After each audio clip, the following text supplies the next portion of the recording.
ओम शांति। हम सभी कौन हैं? आज बाबा ने हमें क्या टाइटल दिया होगा? बाबा कहते हैं तुम सभी रूहानी राही हो।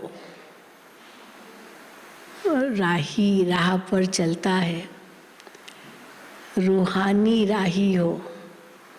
कोई स्थूल राह नहीं है, कोई स्थूल राही नहीं है, कोई पैर नहीं चल रहे हैं, लेकिन रूहानी राही हो, अथवा कहेंगे रूहानी यात्री हो। तुम्हारी है रूहानी यात्रा, जिसको बाबा याद की यात्रा कहते हैं। इस याद की यात्रा से क्या क्या फायदे होते हैं वो आज बाबा ने बताए। वो यात्री क्या सोचते हैं जो तीर्थों पर जाते हैं, और हम यात्री क्या सोचते हैं? हमारे भी तीर्थ हैं। तो दोनों में कितना अंतर है वो भी बाबा बताते हैं। तो आज की बाबा की मुरली है, तुम सभी हो रूहानी राही। कई बातें आज बाबा ने इस विषय पर खोली है।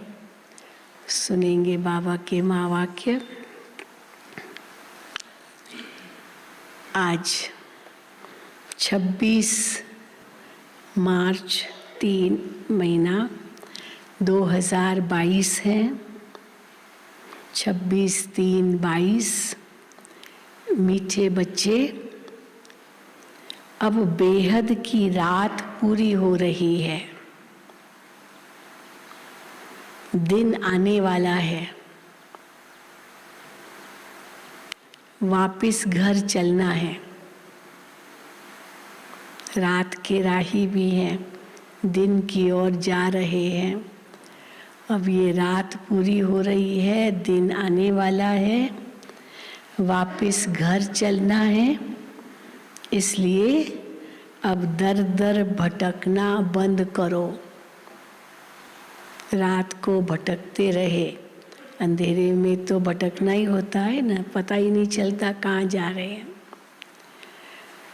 तो मीठे बच्चे, अब बेहद की रात पूरी हो रही है, दिन आने वाला है, वापिस घर चलना है। इसलिए अब दर दर भटकना बंद करो। प्रश्न है, किस प्रैक्टिस के आधार पर तुम बच्चे सर्विस बहुत अच्छी कर सकते हो? कौन सी प्रैक्टिस चाहिए हमें जिससे हम बहुत अच्छी सेवा कर सकते हैं, दूसरों को बहुत अच्छी तरह से ज्ञान सुना सकते? उसके लिए कौन सी प्रैक्टिस चाहिए? आज बाबा ने बताई है। किस प्रैक्टिस के आधार पर तुम बच्चे सर्विस बहुत अच्छी कर सकते हो? उत्तर है, यदि कम से कम 8 घंटे तक याद बनी रहे।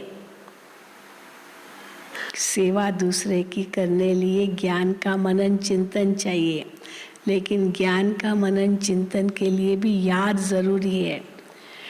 यदि कम से कम 8 घंटे तक याद बनी रहे, यह प्रैक्टिस हो जाए तो सर्विस बहुत अच्छी कर सकते हो। क्योंकि याद से ही सारे विश्व में पवित्रता और शांति के वाइब्रेशन फैलते हैं। यही सेवा होगी ना, सारी दुनिया की सेवा कैसे कर सकेंगे? मनसा द्वारा ही कर सकते हैं, और वो मनसा सेवा तो याद की यात्रा से ही होगी। तो बाबा कहते हैं तो सर्विस बहुत अच्छी कर सकते हैं, क्योंकि याद से ही सारे विश्व में पवित्रता और शांति के वाइब्रेशन फैलते हैं। और क्या होता है? याद से ही विकर्म भी विनाश होंगे और पद भी ऊंच मिलेगा। इसलिए इस रूहानी यात्रा में कभी भी थकना नहीं। वो जिस्मानी यात्राओं में तो कई थक जाते हैं ना, बहुत ऊंची ऊंची सीढ़ियाँ चढ़नी पड़ती है, कितने ऊंचे ऊंचे मंदिर होते हैं, तो कई बहुत थक जाते हैं, कई तो आधे रास्ते से ही वापस आ जाते हैं। तो बाबा कहते हैं इस रूहानी यात्रा में कभी भी थकना नहीं है। जिस्म का भान छोड़, शरीर का भान छोड़, देही अभिमानी बनने का निरंतर अभ्यास करना है। अब इसमें थकावट की तो कोई बात ही नहीं होगी, और ये शरीरी बन जाएंगे तो बहुत सहज हमारी अवस्था ऊंची बन जाएगी। जिस्म का भान छोड़, देही अभिमानी बनने का निरंतर अभ्यास करते रहना है। तो गीत कौन सा होगा? रात के राही थक मत जाना, सुबह की मंजिल दूर नहीं। ओम शांति। अब बच्चों ने सावधानी सुनी। इस गीत में सावधानी है, सावधानी दी जाती है ना, थको मत, चलते चलो, चलते रहो, तो सावधान करते हैं। तो इसमें गीत में भी सावधानी है, थक मत जाना। बच्चों ने सावधानी सुनी। बाप ने बच्चों को सावधानी दी कि हे रात के राही थक मत जाना, क्योंकि वहाँ गीत में सुबह की मंजिल दूर नहीं, क्योंकि अब तुम्हारे लिए दिन आ रहा है। सुबह की मंजिल दूर नहीं, दिन आ रहा है, तो थक मत जाना। अब ये है बेहद का दिन और रात। बेहद की रात पूरी होती है और बेहद के दिन की स्थापना हो रही है। तो तुम बच्चों को, तुम आत्माओं को जाना है अपने घर, जिसके लिए तुमने आधा कल्प भक्ति की, परंतु तुम बाप को ढूंढ न सके। अब अंधेरे में क्या ढूंढेंगे? ज्ञान का प्रकाश तो था ही नहीं। तो बाबा कहते हैं परंतु तुम बाप को ढूंढ न सके। क्यों नहीं ढूंढ सके? क्योंकि उनके नाम रूप को बदल दिया है। क्या कैसे बदल दिया है नाम रूप को? अब ज्ञान तो शिव बाबा ने दिया, गीता का ज्ञान शिव बाबा ने दिया। अब नाम और रूप दोनों बदल कर श्री कृष्ण का नाम डाल दिया। तो जैसे श्री कृष्ण को ही ढूंढ रहे हैं, शिव बाबा को ढूंढ रहे हैं, यही उनको पता नहीं, क्योंकि परमात्मा कौन है पता ही नहीं। परंतु तुम बाप को ढूंढ न सके, क्योंकि उनके नाम रूप को ही बदल दिया है। अब तुम जानते हो बाप दिन में अथवा कलयुग से सतयुग में जाने का रास्ता बता रहे हैं। बाबा ने समझाया है, भ्रष्टाचारी उनको कहा जाता है जो विकार से पैदा होते हैं। भारतवासी बाप को ही भूल गए हैं। गीता का भगवान निराकार, उसके बदले साकार कृष्ण का नाम डाल दिया है। ये है बड़े ते बड़ी भूल। जिस कारण, इस भूल के कारण क्या हो गया है? बाबा कहते हैं जिस कारण आधा कल्प दुख भोगना पड़ा है। भूल निमित्त बनी है दुख भोगवाने के। कौन सी भूल की? भगवान को भूल गए, गीता के भगवान को भूल गए। तो इसलिए बाबा कहते ये भूल निमित्त बनी है दुख भोगवाने के लिए। ये भी ड्रामा का पार्ट नूंदा हुआ है। ये क्यों भूल हुई? बाबा कहते ड्रामा का पार्ट नूंदा हुआ है। भक्ति मार्ग में भटकते रहते हैं। अगर बाप को जान ले तो भटकने की दरकार ही नहीं है। क्यों भटक रहे हैं, ढूंढ रहे हैं? अगर जान ले तो भटकने की दरकार ही नहीं। तुमने अब बाप को जाना है।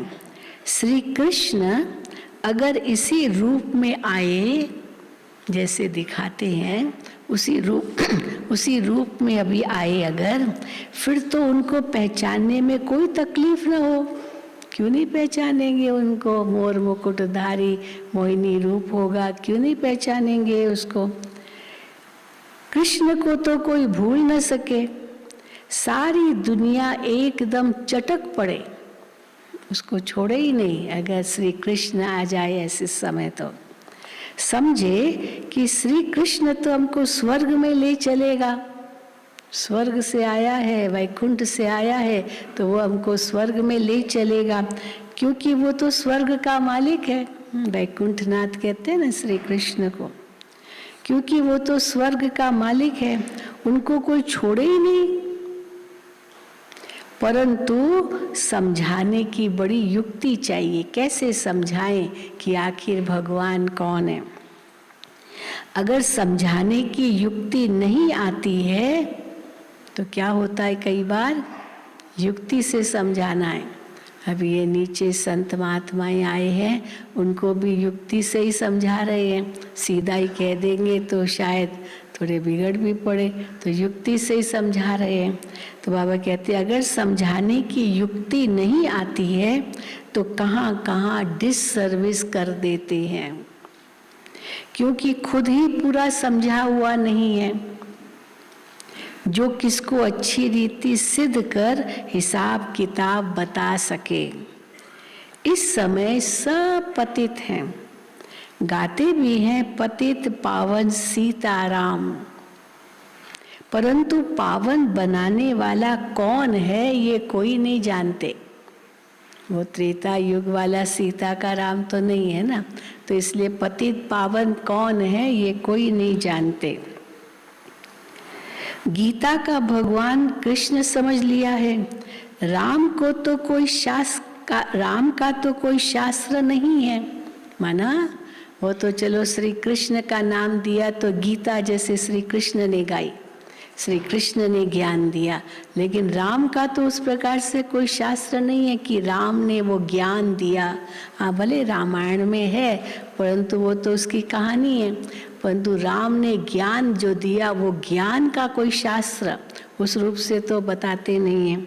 राम का तो कोई शास्त्र नहीं है। ऐसे नहीं कि रामायण कोई रामचंद्र का शास्त्र है, माना उसने वो ज्ञान दिया वो रामायण है। रामायण तो कहानी के रूप में, कथा के रूप में है। तो ऐसे नहीं, रामायण कोई रामचंद्र का शास्त्र है। क्षत्रिय धर्म कोई राम ने नहीं स्थापन किया, दोनों बातें। क्षत्रिय धर्म जो श्री राम का धर्म दिखाते क्षत्रिय, तो वो कोई श्री राम ने स्थापन नहीं किया, न उन्होंने कोई उस प्रकार से ज्ञान दिया जो उनका किताब बने। तो बाबा कहते क्षत्रिय धर्म कोई राम ने स्थापन नहीं किया, तो किसने स्थापन किया? ब्राह्मण, देवता और क्षत्रिय तीनों धर्म एक साथ ही शिव बाबा स्थापन करते हैं। तुम्हारे में भी थोड़े हैं जो इस बात को समझ सकते हैं। राजा रानी तो एक होता है, जो थोड़े हैं वो समझेंगे वही राजा रानी बनेंगे ना। तो बाबा कहते राजा रानी तो एक होता है, बाकी प्रजा और दास दासियां तो अनेक बनते हैं। आगे राजाओं के पास ढेर दास दासियां थी, द्वापर कलयुग में भी ढेर दास दासियां थी, तो सतयुग त्रेता में क्या नहीं होगी। मुझे याद है मैं एक बार यहाँ बीकानेर पैलेस है ना, तो वहाँ पर जाना हुआ, किसी VIP से मिलने के लिए गई थी बीकानेर पैलेस में। तो वो तो अभी तो होटल है बीकानेर पैलेस, ज्ञान सरोवर जाते हैं या पीस पार्क जाते हैं तो रास्ते में आता है। तो हम गए तो उनके मैनेजर से हम मिले, तो बहुत सुंदर महल है बीकानेर पैलेस। तो हमने उनसे पूछा जब राजा लोग आते थे यहाँ तो कैसे आते थे, यानी ताम झाम, तो कहा घोड़े हाथी ये सब लेकर आते थे। तो और कितने लोग उनके साथ आते थे, तो बोला कम से कम 500 लोग आते थे उसके साथ, हाँ वहाँ बीकानेर से, और सब कुछ उनके साथ, क्योंकि 3 महीना यहाँ उनका समर पैलेस था, समर कैपिटल। बहुत गर्मी होती राजस्थान में, तो इसीलिए वो बीकानेर में तो वैसे ही गर्मी है एकदम, वो भूमि कैसी है एकदम रेत ही रेत है वहाँ बीकानेर की तरफ, बिल्कुल मरुस्थल है। तो वो राजा यहाँ आते थे और उनकी जो फेवरेट गाय थी जिसका वो दूध पीते थे वो भी साथ में आती थी, नहीं गाय भी है उसकी, और उसी के दास दासियाँ इतने होते थे जो बात मत पूछो। तो देखो कलयुग में ऐसा था, तो सतयुग में कितने दास दासियाँ होंगे।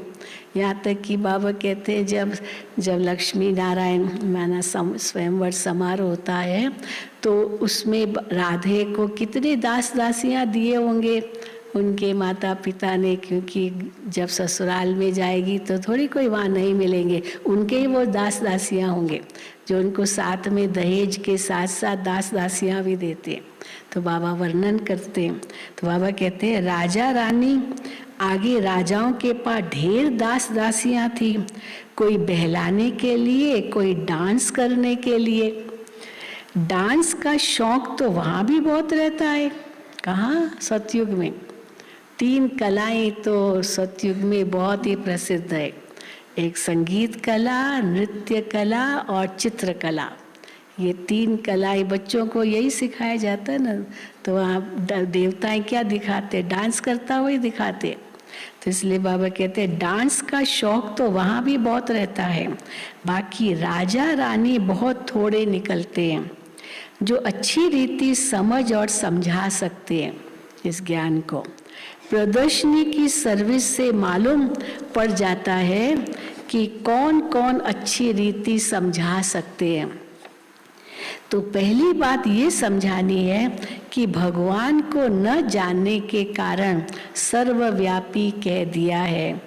दूसरा, पहली बात ये कि भगवान को न जानने के कारण सर्वव्यापी कह दिया है, और दूसरा कृष्ण को भगवान कहने से स्वर्ग का रचने वाला शिव बाबा का नाम गुम कर दिया है।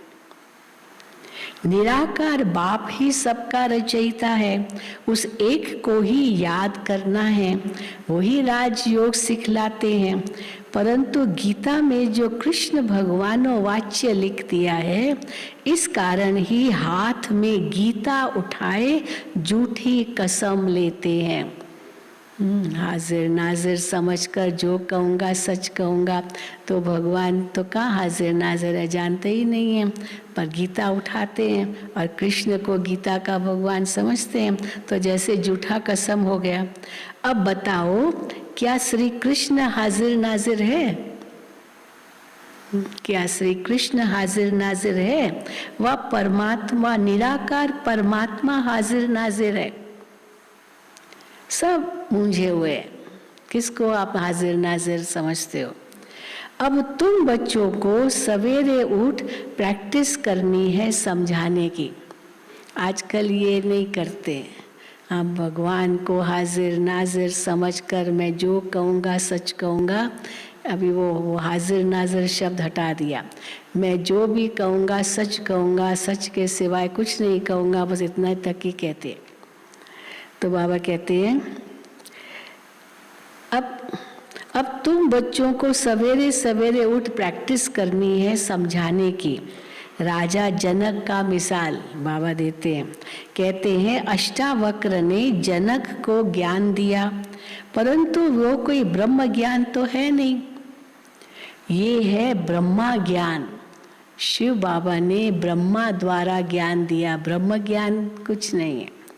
ब्रह्मा कुमारियां ये ज्ञान दे रही है। शिव बाबा का ब्रह्मा द्वारा जो ज्ञान मिला वो ब्रह्मा कुमारियां दे रही है।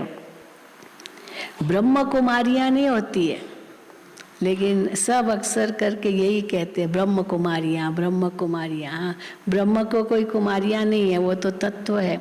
ब्रह्मा को जरूर कुमारियाँ हैं, ब्रह्म कुमारियाँ नहीं।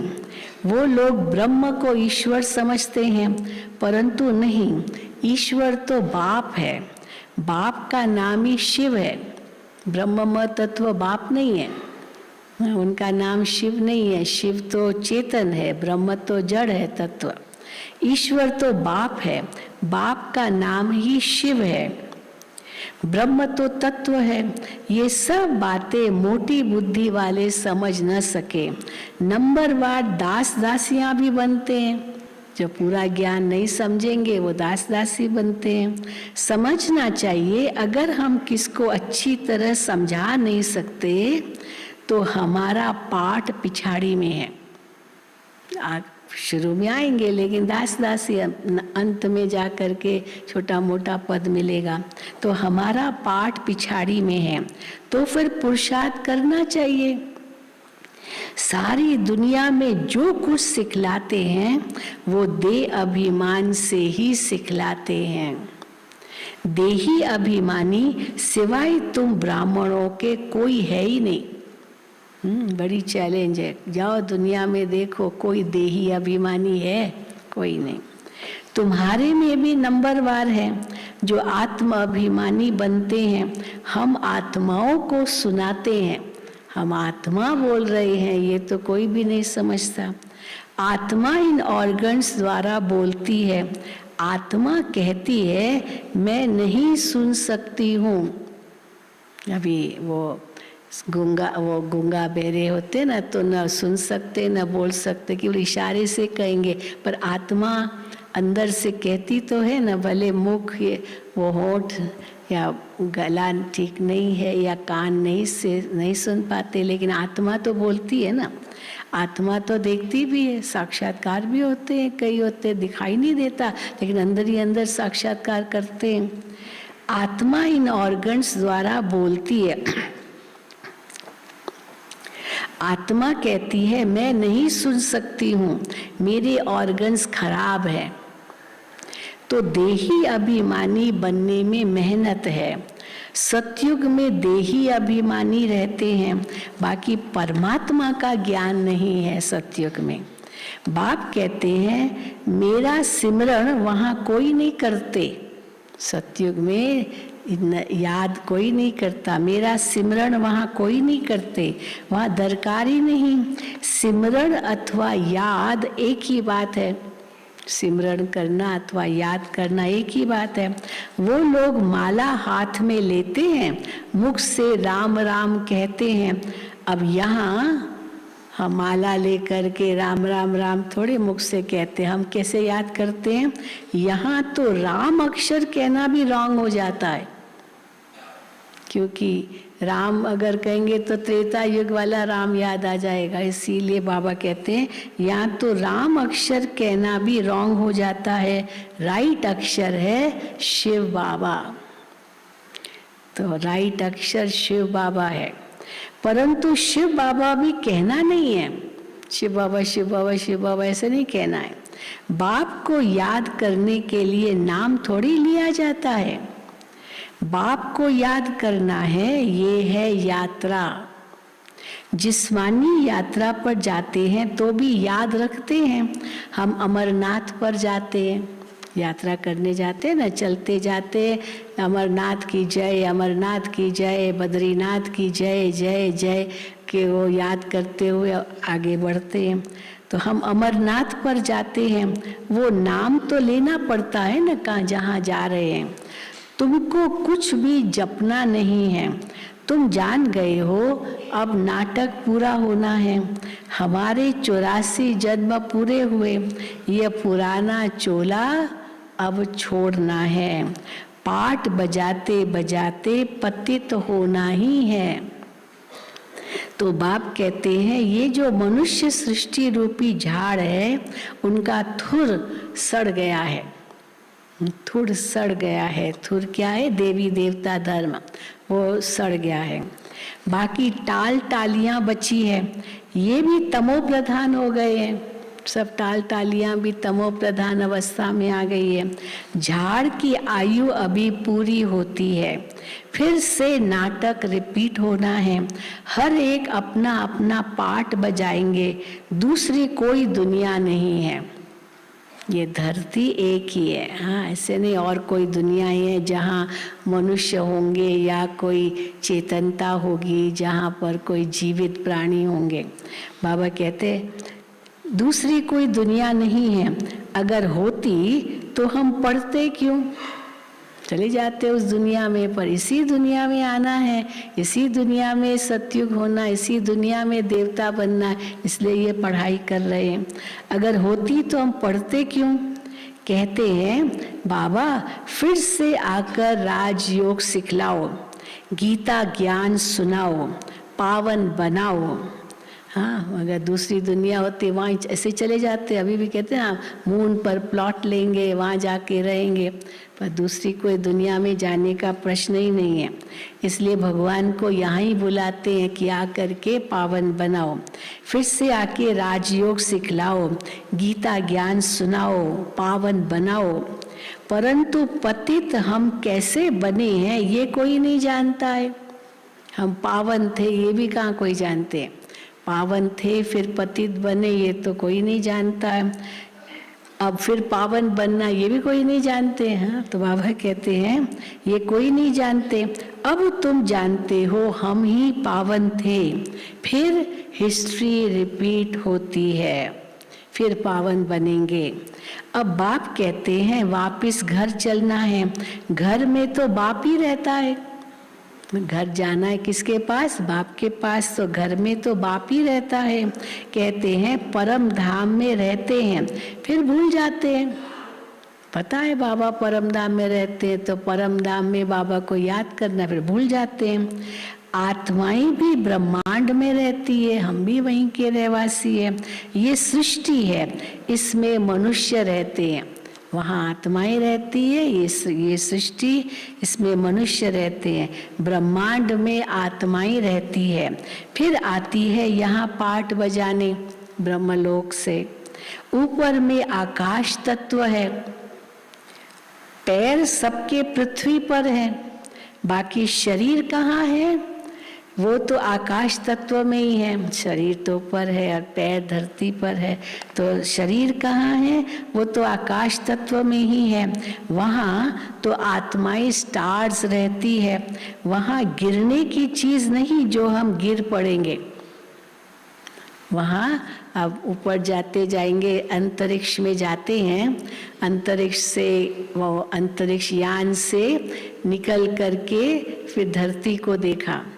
जो पहला नील आर्मस्ट्रॉन्ग थे, अमेरिका के एस्ट्रोनॉट, जो पहली बार धरती से पार स्पेस में गए, और वो कैसे धरती, वो अपने स्पेस से निकला बाहर, वो ये स्पेस, वो जो शटल था उससे निकल करके उसने धरती को देखा। मुझे याद है ये 67-68 की बात होगी। हम उस समय कॉलेज पढ़ते थे, और कैसे उसने आके धरती को देखा, और जब वो वापस धरती पर लौटे तो उसने बताया कि धरती तो एक ही है, और इतने सारे जो माना जो धरती सृष्टि है एक ही है। तो जब ऊपर से देखते तो सब एक ही एक दिखता है, लेकिन जैसे जैसे नीचे आते जाते हैं बंटवारा होता जाता है। एक ये देश है, ये देश है, ये देश है, ऊपर से तो सब एक ही लगता है। तो वही बाबा देखो कहते हैं पैर सबके पृथ्वी पर है, बाकी शरीर कहाँ है? वो तो आकाश तत्व में ही है। वहाँ तो आत्माएं स्टार्स रहती है, वहाँ गिरने की चीज़ नहीं जो हम गिर पड़ेंगे, वहाँ तो फ्लोटिंग करते हैं। जो गुरुत्वाकर्षण है वो इसी धरती के अंदर ही है, धरती के अंदर ही। इसीलिए कोई भी चीज़ ऊपर से गिरेगी तो नीचे ही गिरेगी, ऊपर नहीं जाएगी, वो फ्लोट नहीं करेगी, वो ऐसे नहीं तैरेगी। परंतु ऊपर जब धरती के पास जाते तो वो गिरते नहीं हैं, तो इसलिए बाबा कहते हैं वहाँ तो आत्माएं स्टार्स रहती है, वहाँ गिरने की चीज़ नहीं जो हम गिर पड़ेंगे। साइंस वाले रॉकेट में जाते हैं चक्र लगाने, फिर बाहर भी निकलते हैं, उस स्पेसशिप से बाहर निकलते हैं।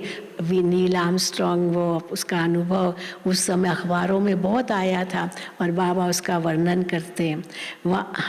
वहाँ गिरने की चीज़ नहीं जो हम गिर पड़ेंगे। साइंस वाले रॉकेट में जाते हैं चक्र लगाने, फिर बाहर भी निकलते हैं उस रॉकेट से। लिखते भी हैं गिरने का डर नहीं, क्योंकि कोई गुरुत्वाकर्षण नहीं है धरती के पार। गिरने का डर नहीं, इतनी आकर्षण है जो मनुष्य आकाश तत्व में आकाश तत्व में ठहर जाते हैं। इसलिए नहीं तो ये सारे सितारे गिर न जाए, ये सारे जो ग्रह है ये गिरे नहीं, लेकिन गिरते नहीं हैं। तो इसीलिए कोई गिरने का सवाल ही नहीं है, ये गिर जाते हैं। तो इतनी, तो फिर ये तो यहाँ की बात है, परंतु जब परम धाम की बात है तो बाबा कहते हैं तो इतनी छोटी सी आत्मा महतत्व में क्यों नहीं ठहर सकती है? वो क्यों ऐसे गिरेगी आत्मा को ऐसे धरती पर, क्यों नहीं ठहर सकती? रहने का स्थान तो वहाँ ही है। ये सूर्य, चांद, सितारे सब बड़े हैं, यहाँ देखने में छोटे छोटे आते लेकिन है बहुत बड़े। ये कैसे ठहर पाए हैं? हाँ ठहरे हुए, कैसे ठहरे हुए हैं? देखो कोई रस्सी आदि तो नहीं है जिससे उनको ठहराया है, ये सारा ड्रामा बना हुआ है। हम 84 के चक्र में आते हैं, ये झाड़ है, कितनी बड़ी टालियां हैं, बाकी छोटे छोटे थोड़े ही देख सकेंगे। बड़ी बड़ी टालियां तो पता है इतने सारे धर्म हैं, लेकिन छोटे छोटे मठ, पंथ, समाज, न जाने क्या क्या है वो थोड़ी पता चलता है, वो तो दिखाई भी नहीं देते। बाकी छोटे छोटे थोड़ी देख सकेंगे। बाबा भी नटशेल में समझाते हैं, जो पीछे पीछे आते हैं वो जरूर थोड़े जन्म ही लेंगे। छोटी छोटी टालियां निकलती है, उनके तो कम ही जन्म होंगे। बाकी एक एक का हिसाब तो नहीं बताएंगे। तुम जानते हो ब्रह्मा द्वारा ब्राह्मण, देवता, क्षत्रिय धर्म की स्थापना हो रही है। जिससे स्थापना हुई उनको ही फिर पालना करनी है। ब्रह्मा द्वारा स्थापना हुई, फिर वही विष्णु बन के पालना करते हैं। ब्रह्मा, विष्णु, शंकर तीनों ही देवताएं अलग अलग हैं। बाकी ऐसे नहीं ब्रह्मा को 3 मुख हैं, ऐसे तो हो न सके। बाप कहते हैं बच्चे तुम बिल्कुल बेसमझ बन गए हो। बाप आकर समझदार बनाते हैं। अभी तुम सब सीताएं रावण की कैद में हो, सब रावण की कैद में हैं। हाँ तो बाबा कहते तुम ही बंदर थे, अब सीता भी हम ही है, बंदर भी हम ही है। तो बाबा कहते तुम ही बंदर थे, तुम्हारी सेना ली, तुमको ही मंदिर लायक बनाया।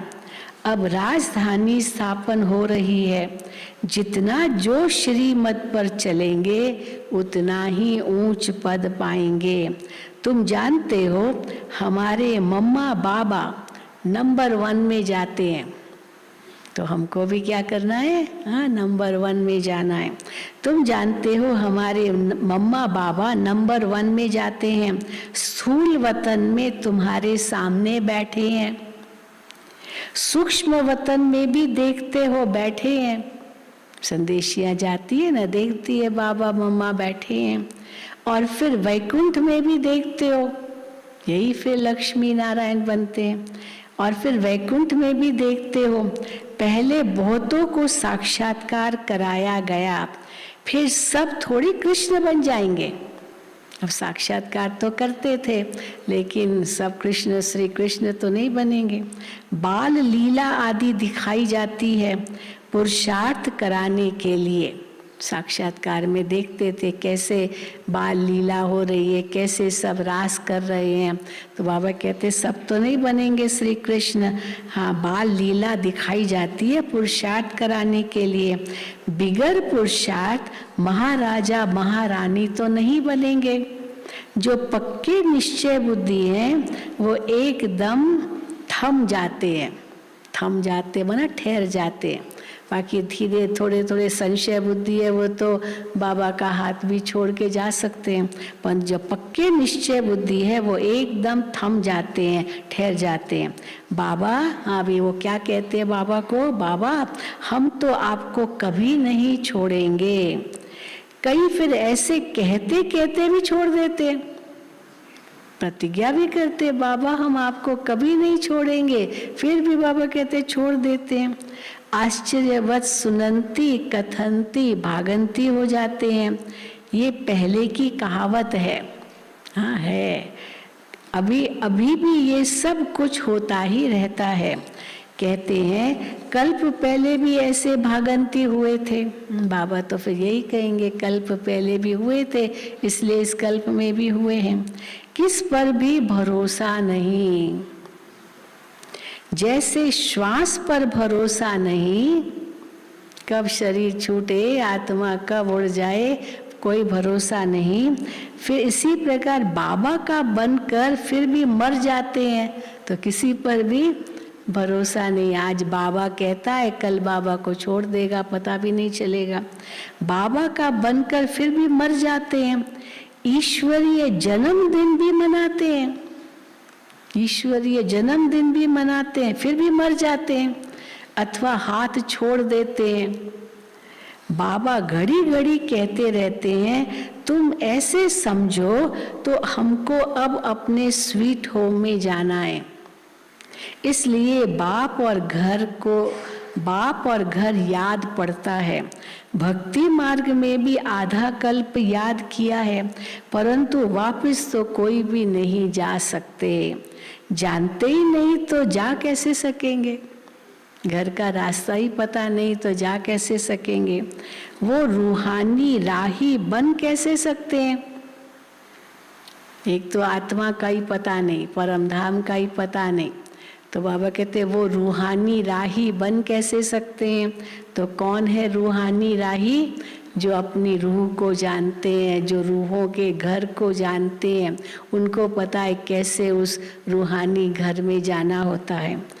अब तुम पूरे राही बने हो, रूहानी राही बने हो।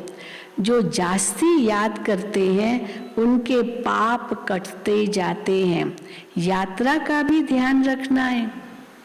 पिछाड़ी में 8 घंटा तुम्हारी ये सर्विस रहे तो भी बहुत अच्छा, याद की सेवा रहे, मनसा सेवा रहे तो बहुत अच्छा।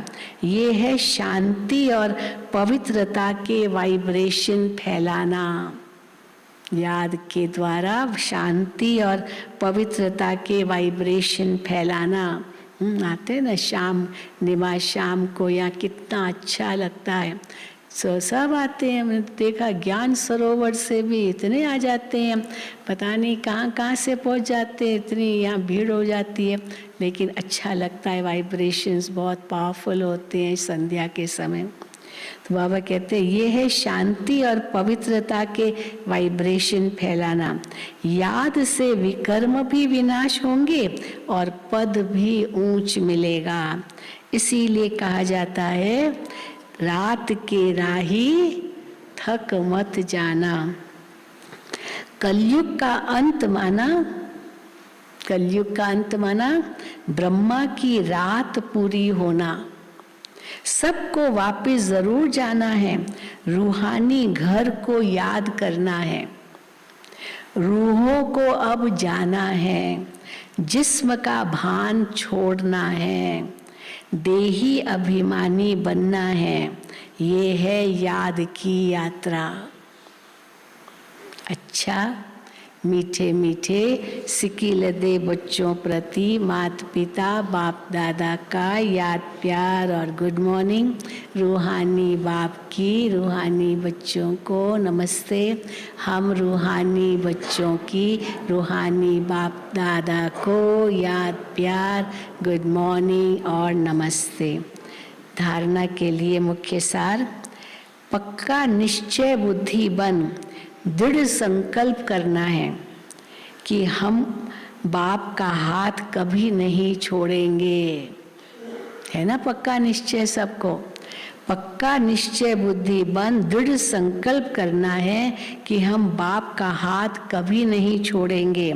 बाप और घर को घड़ी घड़ी याद करना है।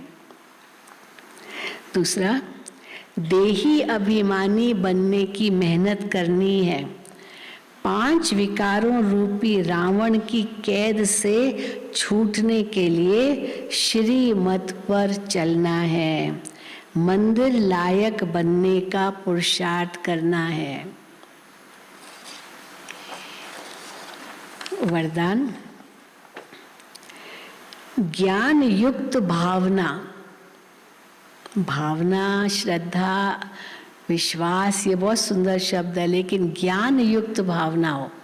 अंध भावना नहीं, अंध श्रद्धा नहीं, ज्ञान युक्त भावना और स्नेह संपन्न योग द्वारा उड़ती कला का अनुभव करने वाले बाप समान भव।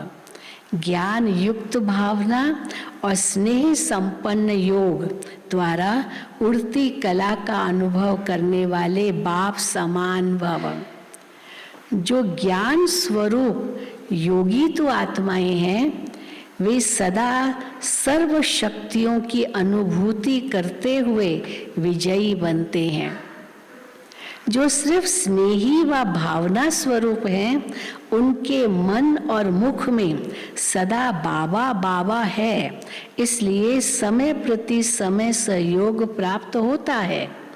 केवल भावना है तो बाबा बाबा तो कहते हैं, तो स्नेह सहयोग प्राप्त होता है। लेकिन समान बनने में ज्ञानी योगी तो आत्मा समीप है। बाप समान बनने में ज्ञानी योगी तो आत्मा समीप है। इसलिए जितनी भावना हो उतना ही ज्ञान स्वरूप हो। ज्ञान युक्त भावना और स्नेह संपन्न योग, इन दोनों का बैलेंस उड़ती कला का अनुभव कराते हुए बाप समान बना देता है। स्लोगन, सदा स्नेही व सहयोगी बनना है तो सरलता और सहनशीलता का गुण धारण करो। सदा स्नेही व सहयोगी बनना है तो सरलता और सहनशीलता का गुण धारण करो। अभी ये बहुत सुंदर छोटी सी मम्मा की मुरली है। मातेश्वरी जी के अनमोल महावाक्य, ओम शिवो शिवो हम और हम सो हम, ये 3 अलग अलग शब्द है। एक है केवल ओम, कई जो है ना केवल ओम ही उच्चारण करते, ओम शांति भी नहीं कहते, ओम। तो ओम शिवो हम सो हम, इन शब्दों का यथार्थ अर्थ क्या है? ओम शांति। अब ये जो शब्द उच्चारण करते हैं, ओम शांति या हम सो हम या शिवो हम, अहम आत्मा सो परमात्मा, अब ये महावाक्य कौन उच्चारण करते हैं? हम शिवो हम कहना या हम सो हम कहना, आत्मा सो परमात्मा कहना, अहम आत्मा सो परमात्मा, ये महावाक्य कौन उच्चारण करते हैं? और इन शब्दों का यथार्थ अर्थ क्या है? जब ओम अक्षर कहते हैं तो ओम का अर्थ है मैं आत्मा शांत स्वरूप हूँ। ये निश्चय होने से फिर मैं आत्मा सो परमात्मा हूँ ये अक्षर नहीं कह सकते। हम सो हम, मैं आत्मा सो परमात्मा हूँ, ये फिर अक्षर नहीं कह सकते। अगर ओम केवल कहते, ओम शांति कहते, मैं आत्मा शांत स्वरूप हूँ। फिर ये हम सो हम माना मैं आत्मा सो परमात्मा नहीं कह सकते। फिर तो ऐसे ही समझते हैं कि मैं आत्मा, हाँ, ओम शांति कहने से क्या समझते हैं, मैं आत्मा परमात्मा की संतान हूँ। तो ये ओम शब्द कहना आत्माओं का अधिकार है। हम सब आत्माएं कह सकती है ओम शांति, हमारा ये अधिकार है। फिर जब हम सो हम शब्द कहते हैं तो उस शब्द का अर्थ है, ये नहीं हम सो आत्मा सो परमात्मा, उस शब्द का अर्थ है हम सो पूज्य सो अब पुजारी बने। हम सो पूज्य, अब ये हम सो पूज्य, अब ये शब्द भी आत्मा ही कह सकती है। ये जो मनुष्य कहते हैं अहम आत्मा सो परमात्मा, अब ये शब्द सिर्फ परमात्मा ही कह सकते हैं। सुना, हम आत्मा सो परमात्मा, ये हम आत्मा नहीं कह सकती है। हम ओम शांति कह सकती है, हम आत्मा सो परमात्मा की संतान, लेकिन हम आत्मा सो परमात्मा, ये शिव बाबा की आत्मा कह सकती है कि अहम आत्मा सो परमात्मा। ये शब्द सिर्फ परमात्मा ही कह सकता है, क्योंकि वही एक आत्मा परम आत्मा है। फिर ये जो शिवोहम शब्द कहते हैं वो भी परमात्मा ही कह सकता है, कोई आत्मा नहीं कह सकती है शिवोहम।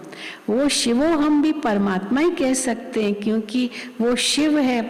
तो इन शब्दों के अर्थ को भी तुम जानते हो जब परमात्मा आकर ये नॉलेज देते हैं।